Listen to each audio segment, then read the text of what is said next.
kwa moja twende kwa Ibn Taymiyyah katika kitabu chake Majmu'atul Fatawa mujallad wa 23 ukurasa wa 73. Kitabu ndio hiki na ukurasa ndio huu hapa. Ukisoma katika ukurasa utakuta 20 zipo. Sawa, utakuta 20 zipo. Ibn Taymiyyah baada ya kuelezea ikhtilafu katika idadi akataja idadi ambayo kwamba sisi mpaka hivi sasa tunaielezea kwamba ipo. Ibara inayosema qama bihim Ubay ibn Ka'b fi zaman Umar ibn al-Khattab 20 rak'ah.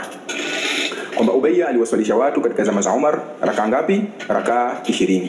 Kwa hivyo 20 tumezikuta zipo katika nini? Ubora wake.